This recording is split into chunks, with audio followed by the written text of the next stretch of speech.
Welcome to the platform. The platform is really important. This is video 4, by the way. Now, this is a Tastywork platforms, as you can see here. You've got also the TD Ameritrade. You also have got TD Ameritrade, which I will show in a later date. The reason we start in the Tastyworks is that things are really clear. Once you have downloaded it, I think once you open it, this will scare the hell out of you. This is what you see. And you see all sorts of things here. And then you think, oh dear, what does it all mean? Now I will go in detail with you about the top later and at the bottom. But let's first have a look at the Tastywork platform as it is. You can see Apple and the SPY and the Z and the GDX. They are all either stocks like Apple, or they say they are ETFs. Don't worry about ETFs. I will explain also that later.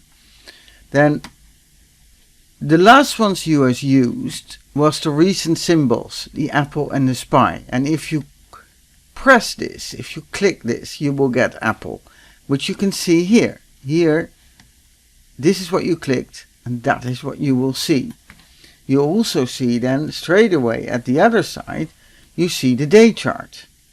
And you see all sorts of things. You see how it opened, how it closed, the bid and the ask price, and all sorts of things you do not understand. Now don't worry about it, that will come.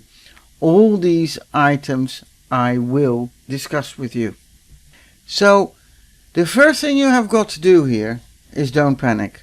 Things will work out. Now let's go to the top. You see here the one, the IV rank, which you also see in the book. And that will determine whether we trade or not. Is it too high? We probably won't trade it. 28.5 is a nice IV rank.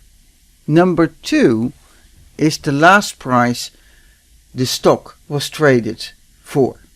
3 is at the moment 0, because when I did this, actually the market wasn't open, but that is how much the price changed today.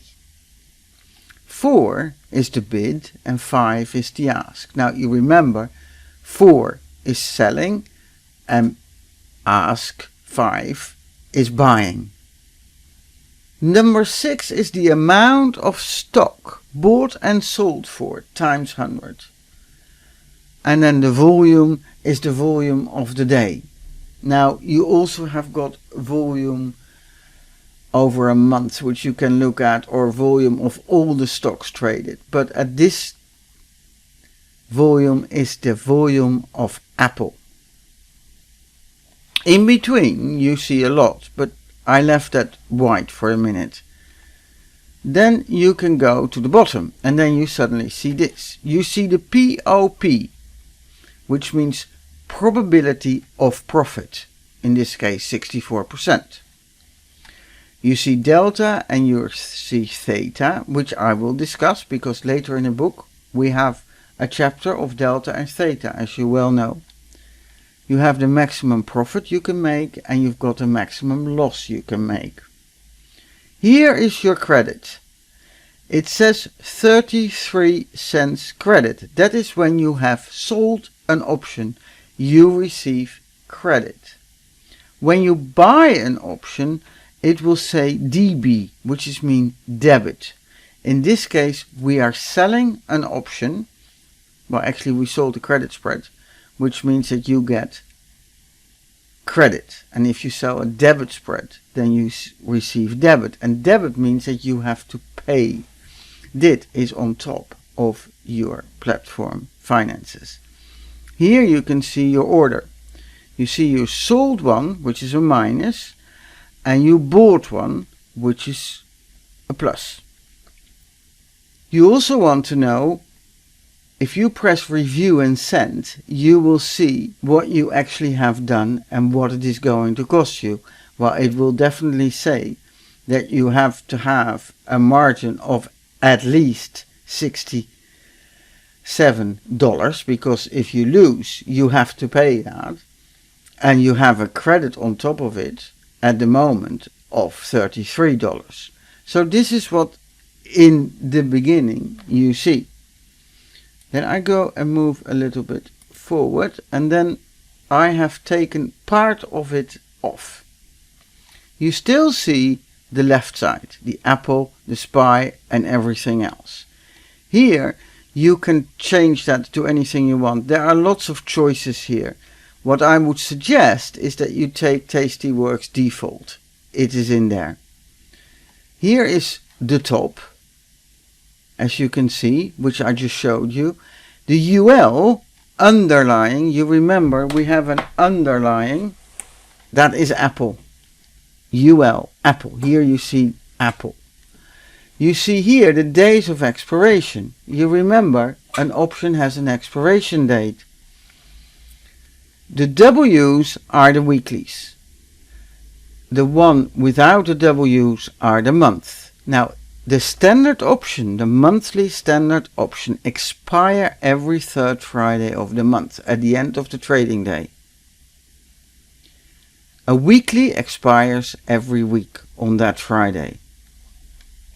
Here you see the strike price, which in the platform you can see the strike price, but you also see how long it will take before you open it, how long it will take before expiration.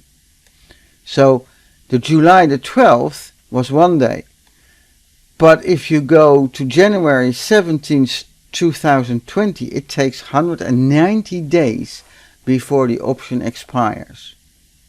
Now I never ever deal or trade options longer than 43 days. So that is absolutely, you do not know what the market is going to do in 190 days.